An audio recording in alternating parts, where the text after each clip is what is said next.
खंदक की जंग जीतने के बाद एक रात रसूलुल्लाह सल्लल्लाहु अलैहि वसल्लम ने एक ख्वाब देखा कि वो सहाबा के साथ काबे का तवाफ कर रहे हैं। तो इस ख्वाब को पूरा करने के लिए आप सल्लल्लाहु अलैहि वसल्लम 1500 सहाबियों के साथ मक्का की तरफ रवाना हुए, लेकिन मक्का वालों ने उनका रास्ता रोक लिया। तो रसूलुल्लाह सल्लल्लाहु अलैहि वसल्लम ने उनके एम्बेसडर से कहा कि हम सिर्फ यहाँ उम्रा करने के लिए आए हैं। वो एम्बेसडर वापस चला गया और मक्का वालों से कहा कि मैंने रोम के बादशाह कैसर को भी देखा है, ईरान के बादशाह किसरा को भी देखा है और यमन के बादशाह निजासी को भी देखा है, लेकिन मैंने मोहम्मद जैसा बादशाह कभी नहीं देखा। जब वो वजू करते हैं तो लोग उनके पानी का कतरा भी जमीन पर नहीं गिरने देते। तो ऐसे आदमी, ऐसे फॉलोअर से लड़ना इम्पॉसिबल है। मैं तो कहता हूँ इनकी बात मान लो, लेकिन उन्होंने बात नहीं मानी। रसूलुल्लाह सल्लल्लाहु अलैहि वसल्लम ने हजरत उमर से कहा कि तुम जाओ और उनसे बात करो। तो हजरत उमर ने कहा कि मेरा कोई भी रिश्तेदार इतना मजबूत नहीं है मक्का में कि मुझे प्रोटेक्ट कर सके, क्योंकि हजरत उमर का ताल्लुक था बनु अदी से,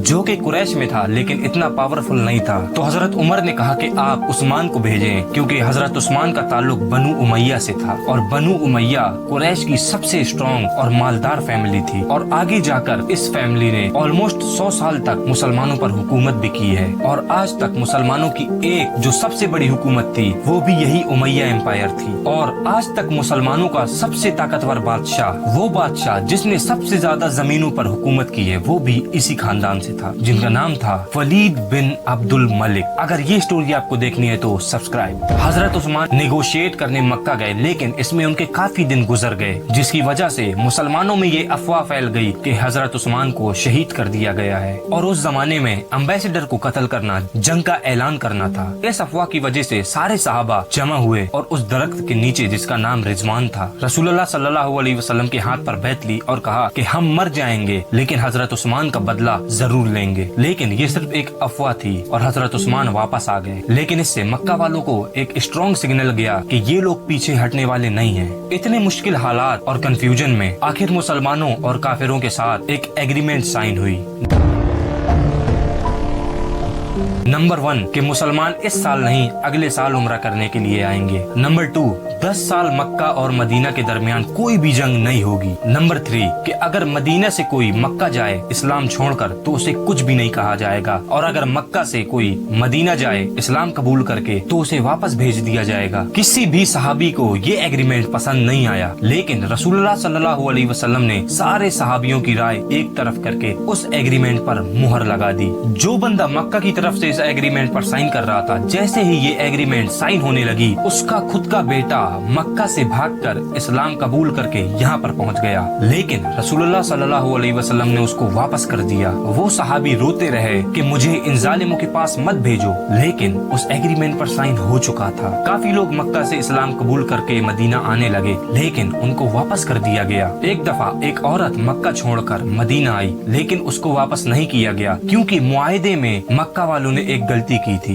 कि जो भी आदमी मदीना आएगा इस्लाम कबूल करके उसे वापस किया जाएगा। आदमी, औरत के बारे में किसी ने कुछ नहीं कहा। अगर कोई आदमी इस्लाम कबूल करके मदीना आए तो उसे वापस कर दिया जाता था, लेकिन अगर कोई औरत इस्लाम कबूल करके मदीना आए तो उसे वापस नहीं किया जाता था। यही सिस्टम चलता रहा, लेकिन आखिर एक शख्स आया जिनका नाम था हजरत अबू बसीर।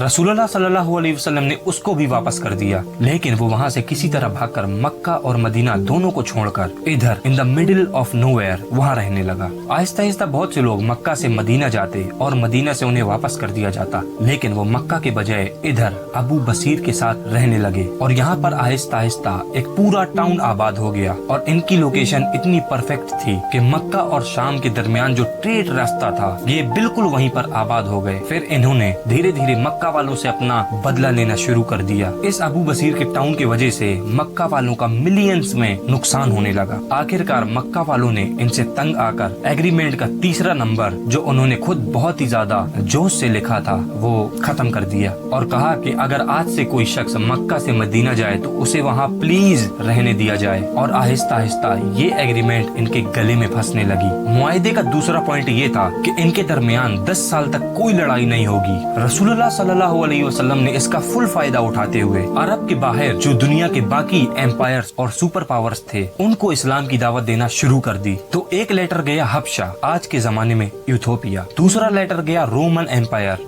तीसरा लेटर गया ईरान के बादशाह खुसरो के पास। लेकिन उस जमाने में ये ऐसे था कि इंडिया के एक छोटे से गांव से एक खत डोनाल्ड ट्रंप को भेजा गया हो। लेकिन डिफरेंस उस जमाने में और आज के जमाने में सिर्फ इतना है कि क्रिश्चियंस और यहूदियों के ये बात बहुत अच्छे से पता थी कि एक पैगंबर आने वाला है। हबशा का बादशाह नजासी जो कि क्रिश्चियन था, उसने तो इस्लाम कबूल कर लिया, लेकिन रोमन एम्पायर को ये बात बहुत अजीब लगी। तो उसने एम्पायर में मौजूद कुछ कुरैश के लोगों को बुलाया। उस टाइम अबू सुफियान भी रोमन एम्पायर में ही मौजूद था। तो अबू सुफियान कुछ अरबियों के साथ रोमन एम्पायर के महल में पेश हुआ और उन सबको मोहम्मद सल्लल्लाहु अलैहि वसल्लम के बारे में बताने लगा। रोमन एम्परर बहुत ही ज्यादा इम्प्रेस हुए मोहम्मद सल्लल्लाहु अलैहि वसल्लम के बारे में सुनकर, और उन्होंने कहा कि मुझे पता था कि बहुत जल्द एक पैगंबर आने वाला है, लेकिन वो पैगंबर अरबियों में से होगा ये मुझे नहीं पता था। अबू सुफियान ने वहाँ से बाहर निकलकर अपने साथियों को बोला कि अब तो मोहम्मद से रोमन एम्पायर का बादशाह भी घबराने लगा है।